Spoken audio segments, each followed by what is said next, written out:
Record বৃষ্টিতে double Cox's Bazar. চরম দুর্ভোগে অন্তত 20,000 পর্যটক। বসে ষড়যন্ত্রে লিপ্ত সাবেক প্রধানমন্ত্রী শেখ হাসিনা। অভিযোগ বিএনপি নেতাদের। আওয়ামী লীগ নেতাকর্মীরা অপকর্ম করে দায় চাপাচ্ছে অন্যের ঘাড়ে। কাল ঢাকা আসছে উচ্চ পর্যায়ের মার্কিন প্রতিনিধি দল। ভারত হয়ে আসবেন লু। সম্পর্ক জোরদারের পাশাপাশি আলোচনায় গুরুত্ব পাবে দ্বিপক্ষীয় স্বার্থ সংশ্লিষ্ট নানা বিষয়। এবং তীব্র গ্যাস সংকটে বন্ধ 31 বিদ্যুৎ কেন্দ্র, বাড়ছে লোডশেডিং। সামিটের এলএনজি টার্মিনাল সচল না হওয়ায় ভোগান্তি। ঝুঁকিতে ফেলেছে আমদানি নির্ভরতা, বলছেন বিশেষজ্ঞরা।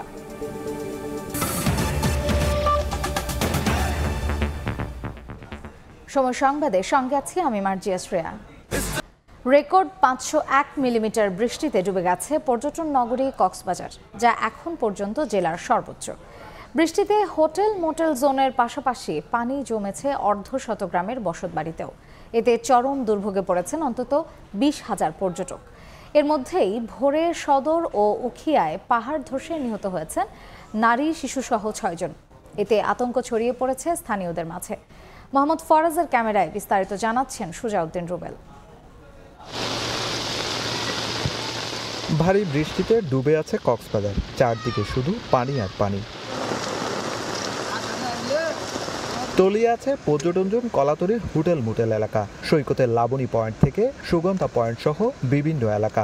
একই সঙ্গে বৃষ্টিতে প্লাবিত হয়েছে টেকনাফ উখিয়ার অর্ধশত গ্রাম। পানিবন্দী হয়ে দুর্ভোগ পোহাচ্ছে 50,000-এর বেশি মানুষ।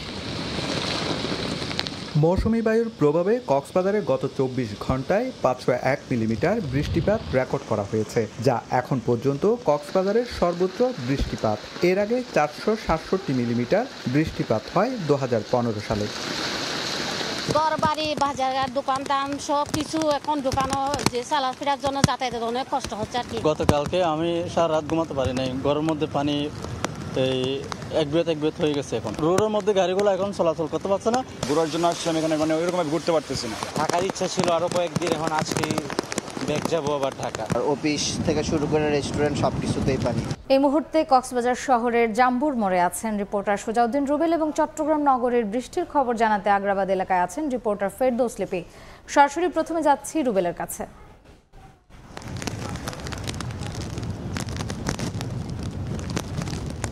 কক্সবাজারে একদিকে যেমন বৃষ্টি বন্ধ হচ্ছে না, ঠিক তেমনি নতুন করে বাতাসের গতিবেগ বেড়েছে। আমরা যেটি আবহাওয়া যেটি বলছে, বাতাস ঘন্টায় প্রায় 60 কিলোমিটার বেগে বাতাস বয়ে যাচ্ছে।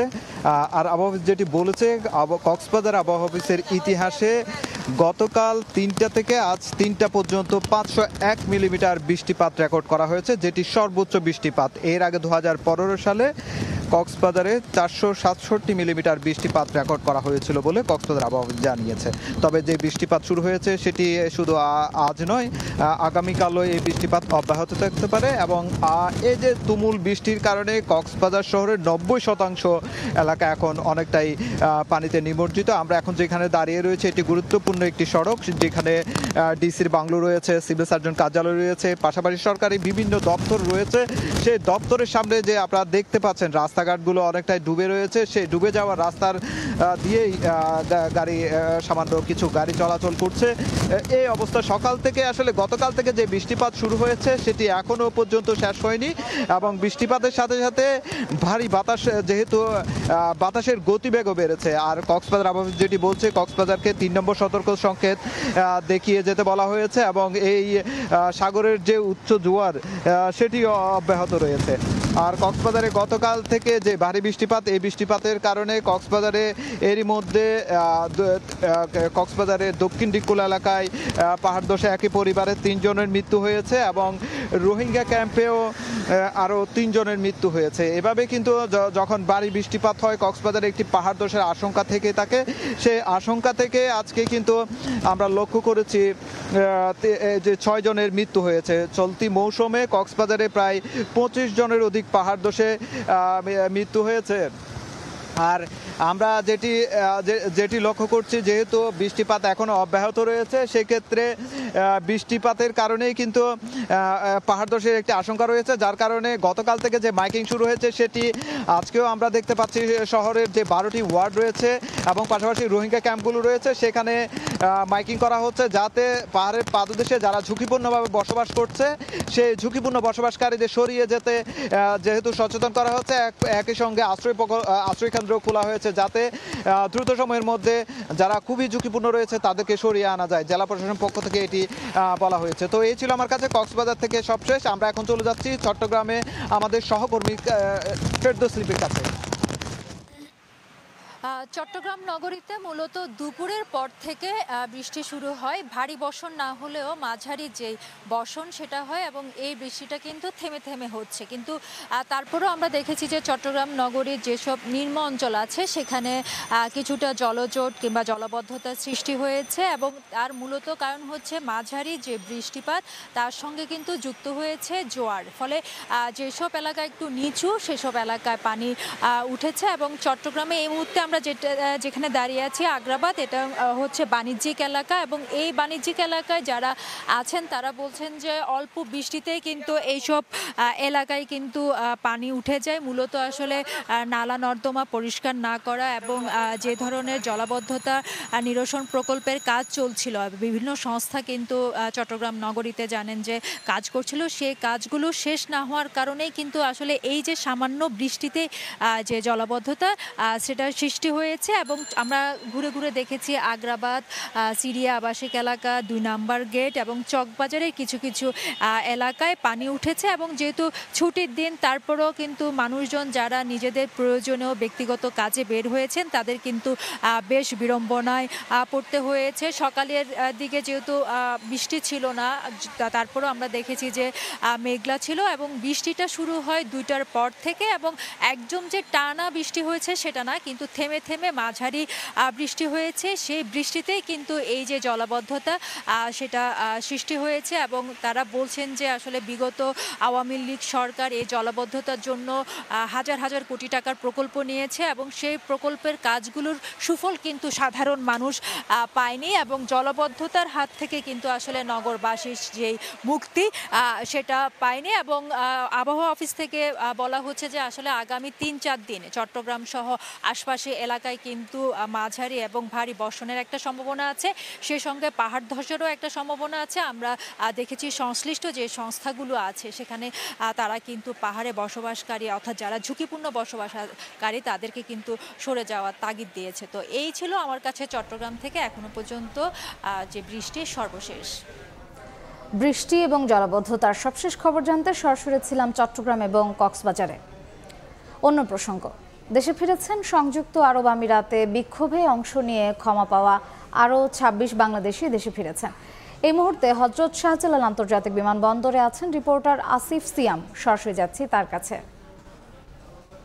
সিয়াম, সংযুক্ত আরব আমিরাত থেকে কিছুক্ষণ আগে 26 জন বাংলাদেশি প্রবাসী হযরত শাহজালাল আন্তর্জাতিক বিমানবন্দরে কিছুক্ষণ আগে তারা পৌঁছেছেন এবং তারা এইমাত্রই তারা সেখান থেকে বের হয়ে গেছেন। তো একটু জানিয়ে রাখি যে ছাত্র জনতার গণ অভ্যুত্থানের সময় 20 জুলাই তারা সংযুক্ত আরব আমিরাতে গণ অভ্যুত্থানকে সমর্থন দিয়ে তারা আন্দোলন চালাচ্ছিলেন এবং সেই অভিযোগে তখন 57 জন প্রবাসী বাংলাদেশিকে সেখানে কারাবদ্ধ করা হয় এবং তারা খুব অল্প সময়ের মধ্যে তাদেরকে সাজাও দিয়ে দেওয়া হয়। তো এখানে যারা এইমাত্র 26 জন যে বাংলাদেশে এসেছেন তাদের থেকে আমরা জানতে পেরেছি যে তাদের মধ্যে কারো 10 বছরের 11 বছরের এমনকি যাবজ্জীবন কারাদণ্ড তাদেরকে দেয়া হয়েছিল। কিন্তু এর পরবর্তীতে যখন অন্তর্বর্তীকালীন সরকার আসে এবং তারপরে তাদের সেই 57 জন কারারুদ্ধদেরকে আরব আমিরাতের প্রেসিডেন্ট তাদেরকে মাফ করে দেন এবং তারা আজকে হচ্ছে তারা এই বাংলাদেশে এসছেন। তো তাদের দাবি হচ্ছে তারা একদমই নিঃস্ব অবস্থায় বাংলাদেশে এসছেন, তো তাদেরকে যেন আবারও প্রবাসে যাওয়ার ব্যবস্থা করে দেওয়া হয় এই দাবি জানিয়ে তারা কিছুক্ষণ আগে বিমানবন্দর ত্যাগ করেছেন। তো বিমানবন্দর থেকে আমার কাছে এই ছিল সর্বশেষ। সরাসরি ছিলাম হযরত শাহজালাল আন্তর্জাতিক বিমানবন্দরে। সব পক্ষের মতামত নিয়ে বাংলাদেশ পুলিশের সংস্কার আনা হবে। ব্রিটিশ আমলের আইন আর মান্ধাতার আমলের ধ্যান ধারণা বাদ দিয়ে কিভাবে জনবান্ধব পুলিশ হতে পারে সেই দিকে নজর দেওয়া হবে বলে জানিয়েছেন পুলিশ প্রশাসন সংস্কার কমিশনের প্রধান সফররাজ হোসেন। জুলাই বিদ্রোহে বাংলাদেশ পুলিশ যে ভূমিকায় অবতীর্ণ হয় তেমনটা যাতে ভবিষ্যতে আর কখনো না ঘটে তা নিশ্চিত করার কথাও বলেন সাবেক এই আমলা। আতিকুর রহমান তমালের রিপোর্ট। চিন্তা করা যায় না যে আমার দেশের পুলিশ আমার দেশের ছাত্রদেরকে গুলি চালাচ্ছে, তাও এত নির্মমভাবে হেলিকপ্টার থেকে গুলি চালাচ্ছে।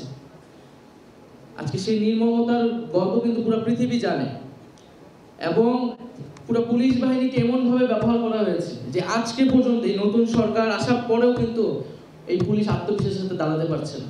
কমিশনের প্রধান হিসেবে দায়িত্ব পালন করবেন সাবেক আমলা সফররাজ হোসেন। 2003 থেকে 2007 পর্যন্ত স্বরাষ্ট্র মন্ত্রণালয়ের সচিব ছিলেন তিনি। বাহিনীটিতে সংস্কারের জন্য সব পক্ষের সঙ্গে আলোচনার ভিত্তিতে কাজ করার আশা তার।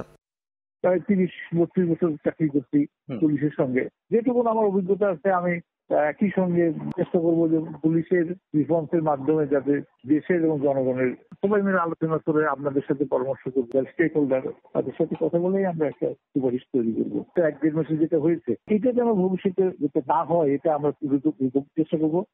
ইতিমধ্যেই বাহিনীতে পদোন্নতি পেয়েছেন শতাধিক কর্মী। এসপি পদে বদলি হয়েছে 50টি জেলায়। বিভিন্ন পদে হয়েছে রদবদল। আলোচনায় আছে লোগো পোশাক বদলেরও। কিন্তু শুধু ব্যক্তির বদল আর বাহ্যিক পরিবর্তন নয়, পুলিশের পুরো কাঠামোয় পরিবর্তন চায় বাংলাদেশ। আতিকুর রহমান তমাল, সময় সংবাদ, ঢাকা। জেলা বিএনপির কার্যালয়ে অগ্নিসংযোগ সহ 2 মামলায় ঝিনাইদহ 1 আসনের সাবেক এমপি নায়েব আলী জোয়ারদারকে 4 দিনের রিমান্ড দিয়েছেন আদালত। সকালে জেলা সিনিয়র জুডিশিয়াল দ্বিতীয় আদালতের বিচারক রুমানা আফরোজ এই আদেশ দেন। গত 4 আগস্ট ঝিনাইদহে বিএনপির দলীয় কার্যালয় ও জেলা বিএনপির সভাপতি বাড়িতে আগুন দেয় আওয়ামী লীগের নেতাকর্মীরা। এ ঘটনায় ঝিনাইদহ 1 আসনের সাবেক এমপি নায়েব আলীকে প্রধান আসামি করে থানা মামলা করা হয়। গতরাতে শহরের আরবপুর জামতলা এলাকার নিজ বাসা থেকে নায়েব আলীকে গ্রেফতার করে যৌথ বাহিনী।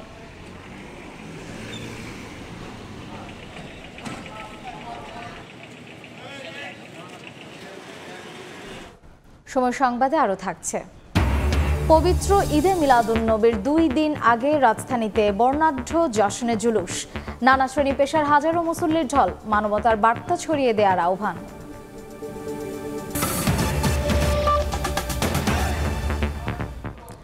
কাল ঢাকা আসছে উচ্চ পর্যায়ের মার্কিন প্রতিনিধি দল। দলের নেতৃত্বে থাকবেন মার্কিন অর্থ দপ্তরের সহকারী আন্ডার সেক্রেটারি ব্রেন্ট নেইম্যান। এদিকে ভারত হয়ে ঢাকায় আসবেন মার্কিন পররাষ্ট্র দপ্তরের দক্ষিণ ও মধ্য এশিয়া বিষয়ক অ্যাসিস্ট্যান্ট সেক্রেটারি ডোনাল্ড লো। পররাষ্ট্র মন্ত্রণালয় জানিয়েছে, সম্পর্ক জোরদারের পাশাপাশি আলোচনায় গুরুত্ব পাবে দ্বিপক্ষীয় স্বার্থ সংশ্লিষ্ট নানা বিষয়। ডক্টর মোহাম্মদ ইউনূসের নেতৃত্বে বাংলাদেশে অন্তর্বর্তী সরকার গঠন হওয়ার পরে প্রথমবার বাংলাদেশ সফরে আসছে মার্কিন যুক্তরাষ্ট্রের কোনো প্রতিনিধি দল। যুক্তরাষ্ট্রের রাজস্ব দপ্তরের ডেপুটি আন্ডার সেক্রেটারি ব্রেন্ট নিউম্যানের নেতৃত্বে 6 সদস্যের একটি উচ্চ পর্যায়ের প্রতিনিধি দল শনিবার 2 দিনের সফরে ঢাকায় আসবেন। এছাড়া প্রতিনিধি দলে রয়েছেন মার্কিন পররাষ্ট্র দপ্তরের দক্ষিণ ও মধ্য এশিয়া বিষয়ক অ্যাসিস্ট্যান্ট সেক্রেটারি ডোনাল্ড লু ও ইউএসএইডের এশিয়া বিষয়ক উপসহকারী প্রশাসক অঞ্জলি কৌর। এর মধ্যে লু ঢাকায় আসবেন ভারত হয়ে। পররাষ্ট্র মন্ত্রণালয় বলছে, 2 দেশের সম্পর্ক জোরদার হবে এ সফরে। পাশাপাশি আলোচনায় গুরুত্ব পাবে নিজেদের স্বার্থ সংশ্লিষ্ট বিভিন্ন বিষয়। উচ্চ পর্যায়ের এ দলের সঙ্গে বহুমাত্রিক আলোচনা হবে বলে জানায় পররাষ্ট্র দপ্তর। যুক্তরাষ্ট্রের প্রতিনিধি দলের সদস্যরা আগামী রোববার অন্তর্বর্তী সরকারের প্রধান উপদেষ্টা ডক্টর মোহাম্মদ ইউনূস, পররাষ্ট্র উপদেষ্টা মোহাম্মদ তৌহিদ হোসেন এবং অর্থ ও বাণিজ্য উপদেষ্টা সালেউদ্দিন আহমেদের সঙ্গে সৌজন্য সাক্ষাৎ করবেন। এদিন দুপুরে যুক্তরাষ্ট্রের প্রতিনিধি দলটির সদস্যরা পররাষ্ট্র সচিবের সঙ্গে মধ্যাহ্নভোজে অংশ নেবেন। বিকেলে প্রতিনিধি দলের নেতা যুক্তরাষ্ট্রের রাজস্ব দপ্তরের deputy under secretary Brent Newman Bangladesh ব্যাংকের গভর্নর আহসান এইচ মনসুরের সঙ্গে বৈঠকও করবেন। ছাত্র জনতার অভ্যুত্থানে রাজনৈতিক পট পরিবর্তনের পর বাংলাদেশের সঙ্গে সম্পর্ক জোরদার করতে যুক্তরাষ্ট্র প্রতিনিধি দলের এ সফর বেশ গুরুত্বপূর্ণ বলে মনে করছেন সংশ্লিষ্টরা। তোহা খান তামিম, সময় সংবাদ, ঢাকা।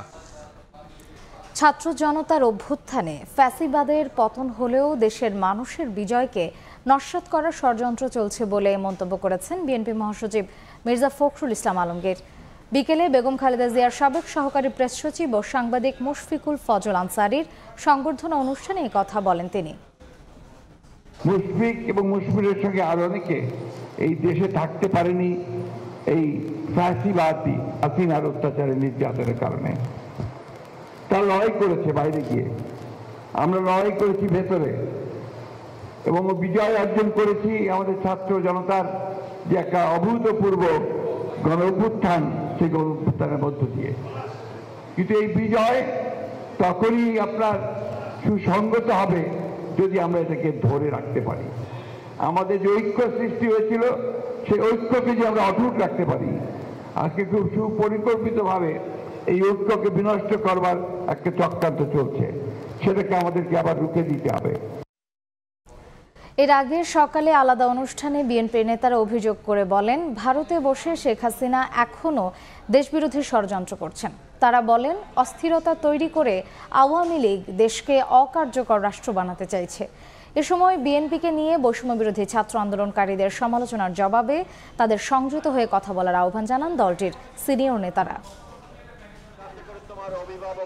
বিএনপি চেয়ারপারসন বেগম খালেদা জিয়া ও তার বড় ছেলে তারেক রহমানের নামে দায়ের করা মিথ্যা মামলার প্রত্যাহারের দাবিতে জাতীয় প্রেস ক্লাবের সামনে অবস্থান কর্মসূচি পালন করে দলটির নেতারা। কর্মসূচি থেকে জয়নুল আবদিন ফারুক দাবি করেন, বিএনপি নেতাকর্মীদের বিরুদ্ধে সব মামলা প্রত্যাহার করতে হবে। দেশবিরোধী ষড়যন্ত্রের জন্য আওয়ামী লীগ নেতাকর্মীদের বিচারের দাবিও জানান তিনি। বিএনপির অফিসে ঢুকে অস্ত্র রেখে আমাদেরকে মামলা দিয়েছে জনাব স্বরাষ্ট্র উপদেষ্টা। বিনয়ের সাইড অনুরোধ করি, তাদেরকে আইনের আওতায় আনা, মানুষকে একটু দেখান যে এরাই অত্যাচারী, এরাই ক্ষমতা লিপ্সু, এরাই শেখ হাসিনার ডাইন হাত। এদিকে জাতীয় প্রেস ক্লাবে অপর এক অনুষ্ঠানে বিএনপি চেয়ারপারসনের আরেক উপদেষ্টা আব্দুল সালাম অভিযোগ করেন, আওয়ামী লীগের ষড়যন্ত্র এখনো অব্যাহত রয়েছে। তাদের মোকাবেলায় সবাইকে ঐক্যবদ্ধ হওয়ারও আহ্বান জানান তিনি। গত 17 বছরে আওয়ামী লীগ যেভাবে ধ্বংস করে দিয়েছে, এই ধ্বংসের থেকে এই দেশকে উদ্ধারের করার জন্য ঐক্যবদ্ধ শক্তি ছাড়া কোনো বিকল্প নাই। তাই আমরা নির্বাচনের পরেও ঐক্যবদ্ধ সরকার আমরা গঠন করতে চাই। অনুষ্ঠানে প্রধান অতিথির বক্তব্যে বিএনপির স্থায়ী কমিটির সদস্য বেগম সেলিমা রহমান বলেন, আওয়ামী লীগ সরকার বেগম জিয়াকে হত্যার চেষ্টা করেছিল। এ সময় বিএনপির সমালোচনা না করে বৈষম্য বিরোধী ছাত্র আন্দোলনকারীদের সংযত হয়ে কথা বলার আহ্বান জানান তিনি। জনাব তারেক রহমানকে অসম্মান করে কথা বলে এই সংস্কার প্রস্তাব আজ থেকে 1 বছর 2 মাস আগে আমাদের লেকশন হোটেলে আমাদের এই সংস্কার প্রস্তাব দেওয়া হয়েছিল।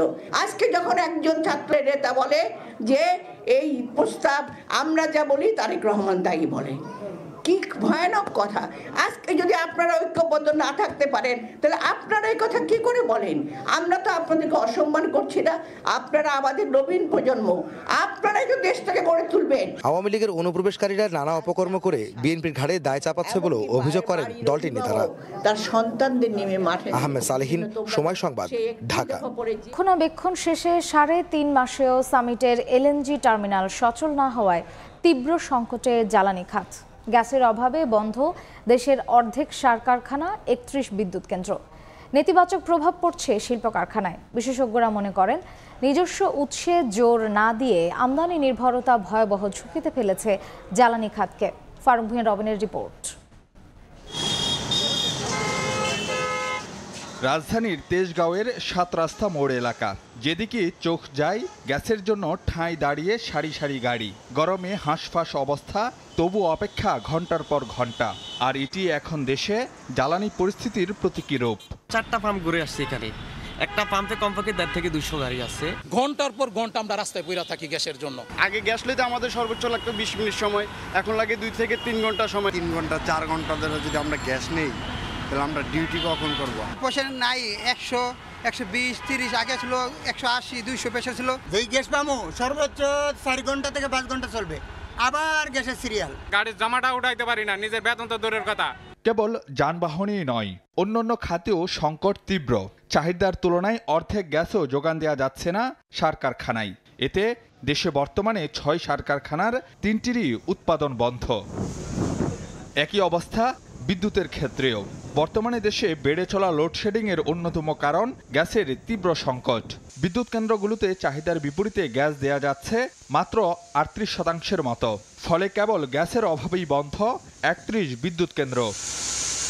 একই চিত্র শিল্প কারখানাতেও। গ্যাসের অভাবে ধুঁকছে রপ্তানিমুখী খাত। অস্বাভাবিক হারে কমছে উৎপাদন। ৩০ থেকে 40% আমাদের উৎপাদন নাই, due to the low pressure of gas and low supply of gas. এবং সেটা কিন্তু যখন গ্যাসের অপ্রতুলতা থাকে তখন কিন্তু বিদ্যুৎ উৎপাদনও চাহিদা মাফিক হয় না। সো যেসব ফ্যাক্টরি বিদ্যুৎ দিয়ে চলছে তাদেরও সেম অবস্থায় পড়ছে। বর্তমানে দেশে গ্যাসের চাহিদা ধরা হয় ৪,০০০ মিলিয়ন ঘনফুট, কিন্তু সরবরাহ ঘুরপাক খাচ্ছে ২৫০০ থেকে ২৬০০ মিলিয়ন ঘনফুটের ঘরে। রক্ষণাবেক্ষণের কারণে ৩.৫ মাস ধরে বন্ধ সামিটের ভাসমান টার্মিনাল। ফলে এলএনজি থেকে মিলছে স্বাভাবিকের তুলনায় ৩০০ মিলিয়ন কম গ্যাস, যা তীব্র করছে সংকট। পেট্রোবাংলা জানাচ্ছে আবারও উৎপাদনে ফিরছে সামিটের এলএনজি টার্মিনাল। সপ্তাহখানেকের মধ্যেই পরিস্থিতি উন্নতি হওয়ার আশায় সংস্থাটি। বিশেষজ্ঞরা মনে করেন দেশীয় উৎসে গুরুত্ব না দিয়ে আমদানি নির্ভর নীতি দিন দিন ঝুঁকিপূর্ণ করে তুলছে জ্বালানি খাত। নিজস্ব অনুসন্ধান এবং উৎপাদনের দিকে বাংলাদেশের জাতীয়ভাবে জোর দেওয়া উচিত, সেটা কখনোই সেই রকম জোর পায়নি। সেই ডেভেলপমেন্টটা যদি হয় তাহলে যে ঘাটতিতে পড়ার মতো অবস্থা সিচুয়েশন হয় না। বিশেষজ্ঞরা বলছেন গ্যাস অনুসন্ধান কার্যক্রম গতিশীল করার কোনো বিকল্প নেই, না হলে আগামীতে আরও তীব্র হতে পারে সংকট। গ্যাস সংকট যেন পিছু ছাড়ছেই না। কখনো কখনো পরিস্থিতির কিছুটা উন্নতি হয় বটে, তবে চাহিদা আর যোগানের মধ্যে যে বিস্তর ফারাক রয়েছে তাতে খুব একটা হেরফের হয় না। এমন অবস্থায় সংকটের টেকসই সমাধানে দীর্ঘমেয়াদী পরিকল্পনা নিয়ে পাড়ি দিতে হবে আরও অনেক পথ, এমনটি মনে করেন এ খাতের বিশেষজ্ঞরা। ফারুক ভিয়া, রবিন, সময় সংবাদ, ঢাকা। ইলিশ রফতানি বন্ধের সিদ্ধান্ত হলেও প্রভাব নেই রাজধানীর বাজারে। সপ্তাহ ব্যবধানে কেজিতে ১০০ টাকা পর্যন্ত বেড়েছে দাম। সবজির যথেষ্ট সরবরাহ থাকলেও সহসাই মিলছে না দাম কমতির খবর। নতুন করে বেড়েছে কাঁচামরিচের দাম, তবে আগের জায়গায় স্থির মুরগির বাজার। জুলাই থেকে সেপ্টেম্বরকে ধরা হয় ইলিশের ভরা মৌসুম। এ সময় ঘিরে ভোক্তার প্রত্যাশা থাকে দাম কমতির। তার উপর এবছর বন্ধ রফতানি। তবে বাজারের চিত্র উল্টো। মৌসুম বা রফতানি বন্ধের প্রভাবের ছিটে ফোটারও দেখা মিলছে না। রপ্তানি বন্ধ হয়েছে ঠিক আছে, ইলিশ মাছের দাম কমে নেই। গত ২ সপ্তাহ আগে আমি যেটা কিনছি ১.৫ কেজির, ওটা আজকে ১ কেজিরও দাম বেশি, আরো ১.৫ কেজি সাইজের থেকেও বেশি। এত বড় বাজারের মধ্যে এই দাম, আমরা যদি খুচরা ছোট বাজারে যাই সেটা আরো বেশি। যদিও বাজারে বেড়েছে ইলিশের সরবরাহ, যার প্রভাব পড়েছে অন্যান্য মাছের বেচাকেনায়। বিক্রেতাদের দাবি ইলিশের চাপে অন্য মাছের বিক্রি ও দাম উভয়ই কমেছে। তবে ভোক্তাদের অভিযোগ দাম এখনো বাড়তির দিকেই। কেজিতে ১-১৫০ টাকা বেশি, তারপর ইলিশ মাছ খুবই ভালো কিনতেছে। ইলিশ মাছের মৌসুম চলতেছে, সবাই ইলিশ মাছ খাইতে পছন্দ করে, বিদায় অন্য মাছের দিকে চাহিদাটা খুব কম। চিংড়ি মাছ, ইলিশ মাছ আমগো মধ্যবিত্ত মানুষের কেনার মতো সাধ্য না, যে বেতন কথা বুঝছেন। আর বাইং মাছ লইছিলাম, বাইং মাছের কেজি, ছোট বাইং মাছ ৮০০ টাকা কেজি। এদিকে শুক্রবার ছুটির দিনে বাজারে বেড়েছে সবজির সরবরাহ। তবে ২ দিনের ব্যবধানে নতুন করে ২০ থেকে ৩০ টাকা বেড়ে কাঁচামরিচ বিক্রি হচ্ছে ১৭০ থেকে ১৮০ টাকায়। আর পটল, ঢেঁড়স, কাকরুল বিক্রি হচ্ছে ৫০ থেকে ৬০ টাকা কেজিতে। ক্রেতারা বলছেন কয়েকটি পণ্যের দাম কিছুটা কমলেও এখনো অধিকাংশ পণ্যের দামই চড়া। ভালোই সবজির পরিমাণ এখন আছে, কিন্তু দাম অতটা হাই নেই, মোটামুটি ভাবে কম আছে। ৫০-এর নিচে আছে পেঁপে, আর ৫০-এর ভিতরে কয়েকটা আইটেম আছে, আর ৫০-এর উপরে হলো বাকি আইটেমগুলা। মানুষের যে আয়, সে আয়ের সাথে আসলে আমাদের দ্রব্যমূল্যের কোনো সঙ্গতি নেই। সপ্তাহখানেক ধরে অনেকটা স্থির মুরগির বাজার। ব্রয়লার মুরগি কেজি প্রতি বিক্রি হচ্ছে ১৭০, আর সোনালী মুরগির দাম ২৪০ থেকে ২৫০ টাকায়। ফরহাদুর রহমান, সময় সংবাদ, ঢাকা।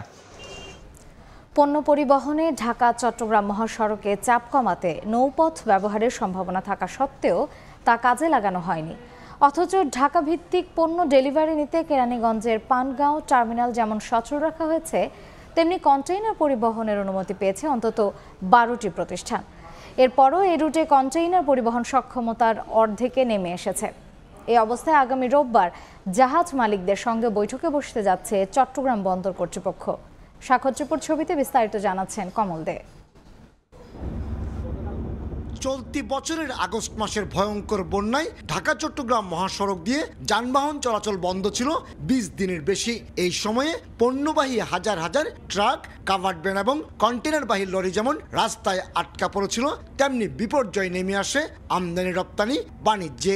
অথচ মহাসড়ক এড়িয়ে নৌপথে ঢাকার পানগাঁও কন্টেনার টার্মিনালে এসব পণ্য পৌঁছানোর সুযোগ থাকা সত্ত্বেও নানা জটিলতার কারণে তা কাজে লাগানো যায়নি। ল্যান্ডড পদ্ধতিতে এটাকে ছেড়ে দিতে হবে, ছেড়ে দিলে এই পানগাঁও টার্মিনালটা কিন্তু ওয়ার্কেবল হয়ে যাবে। তখন একটা ইনকেস আমার রেল বন্ধ হয়ে গেলে, আমার যদি রোড বন্ধ হয়ে যায়, কিন্তু আমার রিভার বন্ধ হবে না কোনো।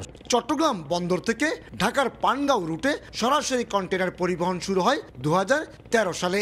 এর মধ্যে 2017-18 অর্থ বছরে কন্টেনার পরিবহন পৌঁছে যায় 20,000-এর ঘরে, আর 2022-23 অর্থ বছরে সব রেকর্ড ছাড়িয়ে 35,771 টিওস কন্টেনার পরিবহন হয়।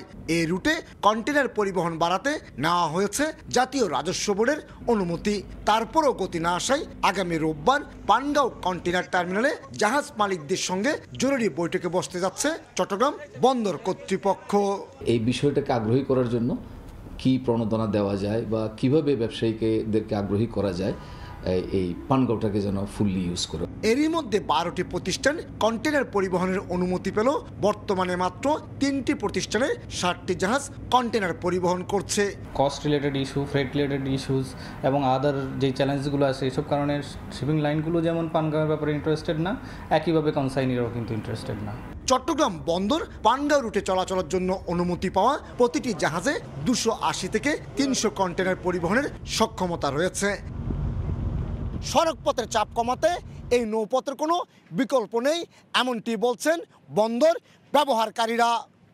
চট্টগ্রাম বন্দর থেকে কমল দে, সময় সংবাদ। পিলখানা হত্যাকাণ্ডের ঘটনায় সাজাপ্রাপ্ত নিরাপরাধ বিডিআর সদস্যদের চাকরিতে পুনর্বহালের দাবি জানিয়েছেন ভুক্তভোগীদের পরিবার। একই সঙ্গে ওই ঘটনা পুনরায় তদন্ত করে কারাগারে থাকা বিডিআর সদস্যদের কারামুক্তির দাবিও জানানো হয় মানববন্ধন থেকে। পিলখানা হত্যাকাণ্ডের ঘটনায় সাজাপ্রাপ্ত নির্দোষ বিডিআর সদস্যদের চাকরিতে পুনর্বহাল, একই সঙ্গে পুনরায় তদন্ত করে নিরাপরাধ বিডিআর সদস্যদের অতিলম্বে মুক্তির দাবি জানিয়েছে ভুক্তভোগী পরিবারের সদস্যরা। শুক্রবার দুপুরে কেন্দ্রীয় শহীদ মিনারে চাকরিচ্যুত বিডিআর সদস্যদের আয়োজনে মানববন্ধন কর্মসূচি অনুষ্ঠিত হয়। এ সময় চাকরিচ্যুত বিডিআর সদস্যদের পুনর্বহাল, নিরাপরাধ সদস্যদের অতিলম্বে মুক্তি এবং পিলখানার হত্যাকাণ্ডে জড়িতদের বিচারের সুষ্ঠু তদন্ত সহ 9 দফা দাবি জানানো হয়। 9টা দাবি নিয়ে এখানে মানববন্ধন করছি। তো আমাদের মূল দাবি হলো নিরীহ বিডিআর যারা এখন পর্যন্ত জেলে বিগত 16 বছর ধরে বন্দী আছেন, তাদের অবিলম্বে মুক্তি দিতে হবে। 19 দিন চাকরি করে আজ 16 বছর জেলে। বিনা দোষে এখনো যারা জেলে আছে, এদের মধ্যে অনেকে আছে ছুটিতে ছিল, তাদেরকেও এই 16 বছর তাদের জেলে থাকতে হয়েছে। 2009 সালের 25 ও 26 ফেব্রুয়ারি বিডিআর বিদ্রোহের ঘটনায় 57 জন সেনা কর্মকর্তা সহ 74 জন নিহত হন। উম্মে হানি, সময় সংবাদ, ঢাকা।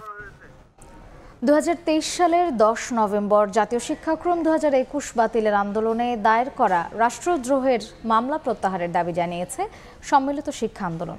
3 মাসের বেশি সময়ে কারাবাসে অমানবিক জুলুম ও নির্যাতনের আর্থিক ক্ষতিপূরণের দাবিও জানিয়েছেন সংগঠনটির নেতারা। সকালে ঢাকা রিপোর্টার্স ইউনিটিতে সংবাদ সম্মেলনে এ দাবি জানান তারা। এই কারিকুলাম বাতিলের আহ্বান জানালাম এবং 8 দফা দাবিতে বাংলাদেশের প্রেক্ষাপটে শিক্ষাক্রম চালুর প্রস্তাবনা দিলাম। কিন্তু আমাদের দাবিকে অযৌক্তিক বলে উড়িয়ে দিয়ে তৎকালীন শিক্ষামন্ত্রী দীপু মনি আমাদেরকে কোচিং ব্যবসায়ী এবং গাইড ব্যবসায়ী ট্যাগ লাগিয়ে দেয়। এক পর্যায়ে আমাদের নামে রাষ্ট্রদ্রোহ মামলা দিয়ে আমাদেরকে কারাগারে পাঠানো হয়। প্রায় 3 মাসেরও অধিক সময় আমাদেরকে কারাবাস করতে হয় এবং পরবর্তীতে আমরা জামিনে মুক্ত হই। আমরা আর্থিকভাবে চরম ক্ষতির সম্মুখীন হই। অবিলম্বে আমাদের নামে মিথ্যা মামলা প্রত্যাহার করতে হবে এবং আমাদের প্রত্যেককে ক্ষতিপূরণ দিতে হবে। পবিত্র ঈদে মিলাদুন্নবী আগমন উপলক্ষে রাজধানীতে বের করা হয় জশ্নে জুলুস। গণভবন আসাদ গেট হয়ে শোভাযাত্রাটি কাদেরিয়া তৈয়বিয়া কামিল মাদ্রাসা প্রাঙ্গণে গিয়ে শেষ হয়। এতে অংশ নেন দেশের বিভিন্ন প্রান্ত থেকে আসা মুসল্লিরা।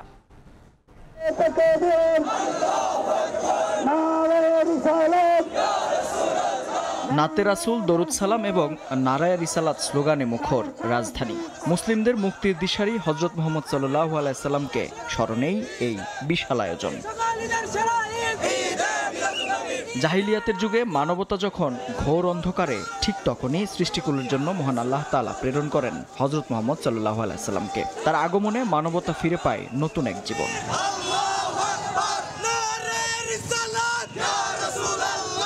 রাসূল সাল্লাল্লাহু আলাইহি সাল্লামের আগমনের এই পবিত্র দিনটি উদযাপন উপলক্ষে বাংলাদেশ সহ বিভিন্ন দেশে পালিত হয় জশ্নে জুলুসে ঈদে মিলাদুন্নবী। আঞ্জুমানে রাহমানিয়া আহমাদিয়া সুন্নিয়া ট্রাস্টের উদ্যোগে বরাবরের মতো এবারও রাজধানীতে আয়োজন করা হয়েছে বর্ণাঢ্য শোভাযাত্রা। জশ্নে জুলুস মোহাম্মদপুর থেকে গণভবন, আসাদ গেট হয়ে কাদেরিয়া তৈয়বিয়া কামিল মাদ্রাসা প্রাঙ্গণে এসে শেষ হয়, যেখানে অংশ নেন দেশের বিভিন্ন প্রান্ত থেকে ছুটে আসা ধর্মপ্রাণ মুসল্লিরা। ঈদকে উদযাপন করার জন্য পুরো বিশ্ববাসীকে, আমাদের মুসলমান ভাইদেরকে ঈদের শুভেচ্ছা জানাচ্ছি। নবীজির ৪১তম বংশধর হযরত শাহজাদা মাদাজিল্লাহুল আলী এই মিছিলের এই জুলুসের নেতৃত্ব দিচ্ছেন, আমরা অত্যন্ত গর্বিত। যারা এই আল্লাহর ওলির মাজারকে ভেঙে দিয়েছে, ওই দুর্বৃত্তকারীদেরকে অনতি বিলম্বে আইনের আওতায় আনুক।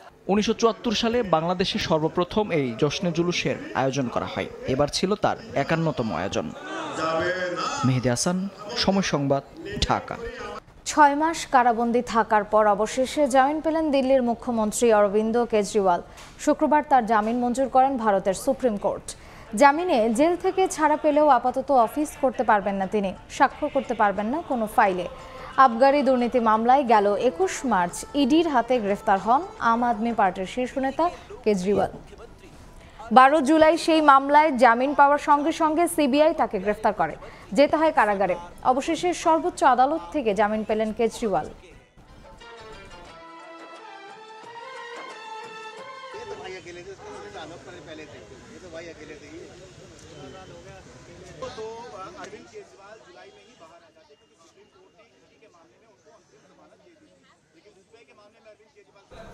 খেলার খবর। ভারতের বিপক্ষে টেস্ট জিততে হলে ব্যাটসম্যানের ভালো করার কোনো বিকল্প নেই। প্রথমবারের মতো স্কোয়াডে ডাক পেলেও একাদশের জায়গা পাওয়া নিয়ে আছে সংশয়। তবে রোমাঞ্চকে পাশে কাটিয়ে শেষ পর্যন্ত সুযোগ মিললে নিজেকে প্রমাণ করতে চান উইকেটরক্ষক ব্যাটসম্যান জাকের আলী অনেক। হেড কোচ ছাড়া ১০ম দিনের অনুশীলনে যোগ দিয়েছেন বাকি সব বিদেশি কোচিং স্টাফের সদস্যরা। এদিন দীর্ঘ সময় বোলিং করেছেন ইনজুরির কারণে টেস্ট স্কোয়াড থেকে ছিটকে পড়া পেসার শরীফুল ইসলাম।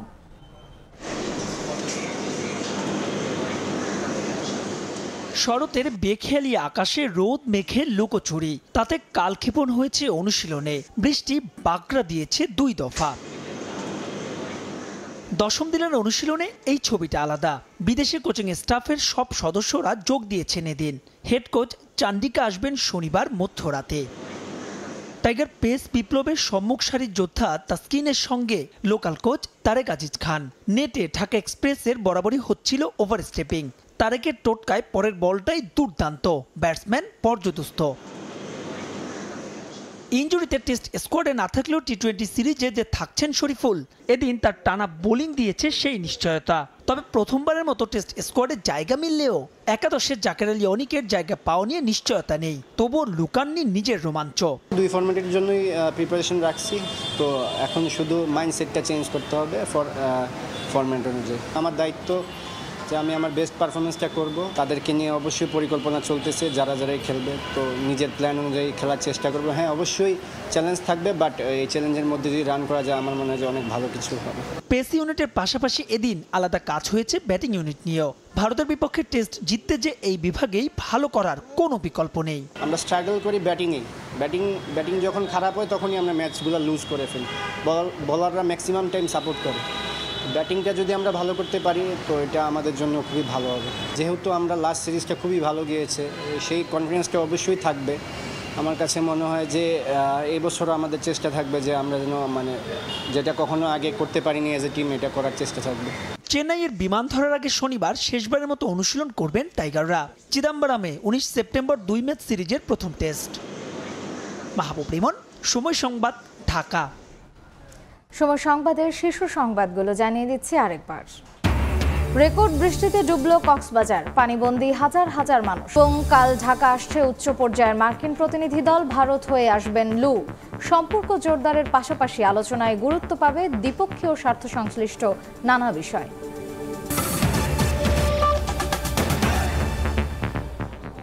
এই ছিল সময় সংবাদে, সঙ্গেই থাকুন সময়ের।